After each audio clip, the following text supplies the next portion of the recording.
அன்பான இனிய உறவுகளுக்கு கண்மணி அன்புடன்ல பார்த்தீங்கன்னா, என்னம்மா வெண்ணிலா படாத பாடுபடுத்தி எடுத்து வைக்குது. அத்தைக்காரி என்னங்க இது? அத்தை ஐஸ் வச்சுட்டா தானங்க அந்த வீட்டுக்கு மருமகளா போ முடியும். ஆனால் அந்த கிழவி அவங்க கொடுக்குற தைரியத்தில் மாமியான் கூட பார்க்காம அடுப்படிக்க போயிட்டு பயங்கரமாக சவால் விடுது. கூடிய சீக்கிரமாக இந்த வீட்டுக்கு எல்லாருக்கும் சமைச்சு போடுவேன், ஒருமையோடு சமைச்சு போடுவேன் அப்படின்ட்டு. எப்பார் நீ எவ்வளோ பெரிய கேவலமானவன்னு எனக்கு நல்லா தெரியும்டி. ஆனால் என் புள்ள மனசில் அந்த கண்மணி மட்டும்தான் இருக்கிறா. அவள் கண்மணி புரிஞ்சுக்கிட்டு இந்த வீட்டுக்கு வருவா அப்படிங்கிறாங்க. ஆனால் இங்கே வெண்ணிலா வந்துட்டு என்ன புரியாமல் பேசுகிறீங்களா? இங்கே பாரு வெண்ணிலா, உனக்கு கொஞ்சம் கூட சூடு சொரணை எதுவுமே இல்லையா? நீ எப்படி வந்த? நீ என்ன நிலைமையில் இந்த வீட்டுக்கு வந்த? உன் உயிரை காப்பாற்றி இந்த வீட்டுக்கு கூட்டிகிட்டு வந்தா ஏன் மருமக கண்மணி. ஆனால் அந்த உயிரே இந்த வீட்டை விட்டு அனுப்பிட்டேடி அப்படின்னு சொல்லிட்டு செம்ம கோவத்தோட பார்க்குறாங்க. அவங்க பையனும் அதை தான் சொல்கிறாரு. ஆனாலும் பார்த்தீங்கன்னா உதுத்த கோழிங்கன்னு சொல்லுவாங்க இல்லையா, அந்த மாதிரி தான் வெண்ணிலா. கண்டிப்பாக நான் அந்த வீட்டுக்கு தான் வருவேன், என்னை தான் அவர் விரும்புகிறாரு. ஏண்டி நல்லா தெரியும் கண்மணியை தான் அவர் விரும்புகிறாருன்னு. ஆனாலும் பார்த்தீங்கன்னா வெண்ணிலாவை தான் விரும்பினான்னு என்ன புருடா விட்டுட்டுறீங்களா? ஆரம்பத்துலேருந்து நாங்கள் பார்த்துக்கிட்டு தான் இருக்கிறோம். அவர் விரும்பினது அவங்க எல்லாமே கண்மணியோட செயலை பார்த்து தான் விரும்பினாங்க. அந்த சமயத்தில் உன் மூஞ்சியை பார்த்துட்டாரு, கண்மணி அங்கிட்டு விலகி போயிட்டாங்க. ஆனால் அதையே சாக்க வச்சுட்டு என்னத்தான் விரும்பினாரு அன்பு அப்படின்னு நீ கொடி பிடிக்கிறது நல்லா இல்லை. ஆனால் நல்லா தான் விட்டு விளாசுறாங்க நம்ம மாமியார். ஆனாலும் இவங்க கொஞ்சம் கூட அஞ்சலை. நான் இந்த வீட்டில் இருப்பேன், ஆளுவேன், ஆனால் அந்த கண்மணி இந்த வீட்டுக்கு வர விட மாட்டேன் அப்படின்னு சவால் விடுது. அந்த பக்கம் பார்த்தா அதை விட முறைச்சிக்கிட்டு மூக்க தூக்கிட்டு தெரியுது கண்மணி பிள்ளை. அவங்க அம்மா பாவம் எவ்வளோ சொல்கிறாங்க, ஆனால் கேட்கவே மாட்டேங்குது. எனக்கு அந்த வீட்டுக்கு போகணும்னு அவசியமே இல்லை, அவர் மனசு முழுக்க வெண்ணிலா தான் இருக்கா அப்படின்ட்டு. அடுத்து பார்த்தா ஒவ்வொருத்தவங்களும் அவங்க வீட்டிலேருந்து வந்துக்கிட்டே இருக்காங்க. கண்மணி மேலே உள்ள பாசத்தில் பாவங்க அவங்க குழந்தைனையும் பயங்கரமாக விட்டு விளாசுறாங்க. என் மேலே பிரியமாக இருப்பீங்களே, ஏன் நீ இப்படிலாம் பேசுகிறீங்க? என்ன பண்ண சொல்கிறீங்க?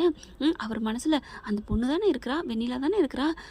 அவர் தன்னை மறக்க முடியாமல் தன்னை மறந்து குடிச்சிட்டு வந்திருக்காரே, அதெல்லாம் என்ன காரணம், என்ன அர்த்தம்? சொல்லுங்கள். வெண்ணிலா தானே மனசில் இருந்திருக்கிறா. நீங்கள் என்னமோ சொன்னீங்க, என்னென்னமோ பொய் சொல்லி என்னை ஏமாத்துனீங்க. ஐயோ அண்ணி அப்படிலாம் இல்லை அண்ணி அப்படிங்கிறாங்க.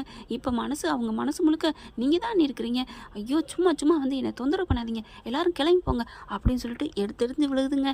இப்படி ஒரு என்ன சொல்கிறது, புரிஞ்சுக்கிற வேண்டிய காலத்துலலாம் அப்படியே புரிஞ்சுக்காமல் அங்கே இருந்தாங்க. இப்போ பாருங்கள் எல்லாம் புரிஞ்சுக்கிட்டாரு அன்பு. ஆனால் இங்கே எந்த பிள்ளை கோச்சிட்டு இங்கே வந்து கிடக்குது. சும்மா இருக்க மாட்டாமே. வெண்ணிலா என்ன பண்ணுது, ஆஃபீஸுக்கு வாடி, நீ எல்லா வேலையும் பண்ணு, நீ அவன் மனசில் இடம் பிடி அப்படின்னு கிளவி சொன்னதுனால ரெண்டு பேரும் தான் அன்போட அப்பனும் பாட்டியும் நல்லா ஏற்றி விட்றாங்களா. அதனால இந்த பிள்ளை வெண்ணிலா என்ன பண்ணுது, ஆஃபீஸுக்கும் போயிட்டு நாட்டாமல் பண்ணுது. அதை பார்த்துட்டு செம்ம காண்டாகிறாரு, ஃபுல் போதையெல்லாம் இருக்காரு. இருந்தாலும் வெண்ணிலா வந்துட்டு மறுபடியும் அவர்கிட்ட போய் பேசுது.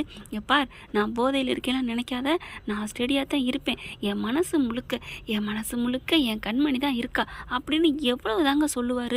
ஆனாலும் இந்த பிள்ளை பார்த்தீங்கன்னா இல்லை அன்பு இல்லை, உன் மனசு முழுக்க நான் தான் இருக்கேன் அப்படின்னு சொல்லிட்டு அதே இடத்துலாங்க வந்து நிற்கிது இந்த வெண்ணிலா பிள்ளை. ஆனாலும் பார்த்தீங்கன்னா முடியாது, இவர் அதே இடத்துல நிற்கிறாரு. கண்டிப்பாக அன்பு உன் மனசில் நான் இருக்கேன், நிரூபிப்பேன் அப்படின்னு சொல்லிட்டு எல்லா இடத்துலையும் நாட்டாமல் பண்ண ஆரம்பிக்குது.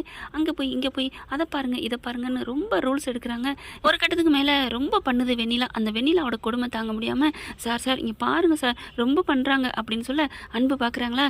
ரொம்ப பண்ணுறாளா, அவளுக்கு நான் நாளைக்கு ஒரு முடிவு கட்டுறேன் அப்படிங்கல. அங்கே இருக்கிறவர் என்ன பண்ணுறாரு, சார் இப்போ நீங்கள் நிலைமை சரியில்லாமல் இருக்கீங்க, நாளைக்கு நிதானமானதுக்கப்புறம் என்னடா நிதானதுக்கப்புறம் நான் அதெல்லாம் ஸ்டடியாக தான் இருக்கேன் அப்படிங்கிறாங்க. வேகமாக போகிறாரா, போயிட்டு வெண்ணிலா எதுக்கு நீங்கள் வந்திருக்க, எல்லாரும் ஏன் இப்படி பண்ணிகிட்ருக்க, மரியாதையை கிளம்பி போடி அப்படின்னு சொல்ல, என்ன போதையில் இருக்கிறான் அப்படி இருந்து நிதானமாக பேசுகிறானே அப்படின்ட்டு, இல்லை அன்பு வாங்க அன்பு, போதையில் இருந்தால் எதை வேணாலும் பண்ணலாம் அப்படின்னு சொல்லிட்டு அப்படியே நெருங்கி கிட்டக வந்து கட்டி பிடிக்கிறாங்க. தள்ளிப்பொடி அப்படின்னு விரட்டிடுறாரு. அதெல்லாம் முடியாது, என் மேலே உங்களுக்கு பாசம் தானே, என் மேலே உங்களுக்கு லவ் இருக்குது தானே அப்படின்னு சொல்லிட்டு மறுபடியும் வந்து கட்டி பிடிக்கிறாங்க.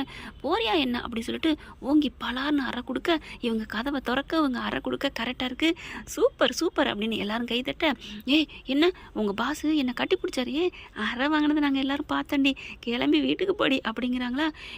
என்ன இந்த கம்பெனிக்கு நான் தான் எதிர்கால பாஸ் ஆக போகிறேன், என்ன பார்த்து வாடிப்படின்னு பேசுகிறீங்களா?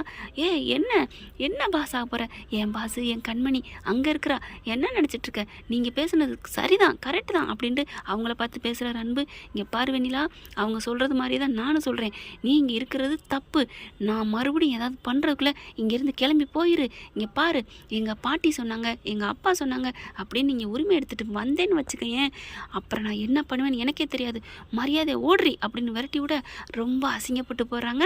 வெண்ணிலாவால் ஒன்றும் பண்ண முடியல, அசிங்கப்பட்டானா சோகனுங்கிற மாதிரி அங்கேருந்து கிளம்பி வருது.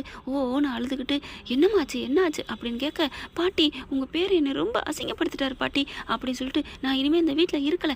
ஏ என்ன சொல்கிற, நான் இருக்கல, நீ எப்பெல்லாம் பேசக்கூடாது, நீ போயிட்டுனா அப்புறம் அந்த குளிர் விட்டு போயிரு அந்த கண்மணிக்கு, நீ அதெல்லாம் போகக்கூடாது இரு, அது ரொம்ப பேசிட்டாரு, சரி விடு நான் அவன்கிட்ட பார்த்துக்கிறேன், அவர் இங்கே வந்தால் தானே, அவர் தான் அப்படியே அங்கே போயிடுறாளே, போனால் என்ன, நான் போய் வச்சுக்கிறேன் கச்சேரியை, என்ன நினச்சிக்கிட்டு இருக்கான் அவன்ட்டு, ஏண்டி வீட்டில் இருக்கிற வரைக்கும் குடியை கெடுத்த, இங்கே வந்து குடியை கெடுக்கிறேன்னு அவளை கண்மணி இன்னைக்கு உண்டு இல்லையான்னு நான் இன்னைக்கு பார்த்துட்டு தான் வருவேன் அப்படின்னு கிளம்புறாங்க. ஐயோ இந்த இந்த கிழவி சும்மாவே இருக்க மாட்டாரா அப்படின்ட்டு அன்பு அம்மா புலம்புறாங்க. ஏண்டி நீ சும்மாவே இருக்க மாட்டியா அப்படின்னு கத்த, அத்தை என்ன அத்தை இங்கே பார், அத்தை நொத்தெல்லாம் பேசுகிற வேலை வச்சுக்காத அப்படிங்கிறாங்க. பாட்டி அப்படின்னு கேட்க, என்ன பாட்டினா நான் பயந்துருவேனா, கூப்பிடுறேன் பாட்டி அப்படிங்க, என்ன இது ரொம்ப பயப்படவே மாட்டேங்குதே அப்படின்னு சொல்லிட்டு ரொம்ப பண்ணுறா அப்படின்ட்டு, இருங்கடி இருங்க, நான் இந்த வீட்டுக்கு மருமகளை வந்ததுக்கப்புறம் உங்கள் எல்லாரையும் ஓட ஓட விரட்டுறேன் அப்படின்னு இங்கே வெண்ணிலா வந்து சவால் விட்டுட்டு இருக்காங்க. இவங்க வேகமாக போகிறாங்க. கண்மணிட்ட மூக்கோட பட்டு தான் வரப்போகுது பாட்டி கிளவி. ஓகே ஃப்ரெண்ட், பார்க்கலாம், இப்படி தான் போகலாம். இந்த பதிவு உங்களுக்கு பிடிச்சிருந்துச்சுன்னா உங்கள் பொண்ணான கையில் ஒரு லைக் போட்டு சப்ஸ்கிரைப் பண்ணிடுங்க. Thank you friends.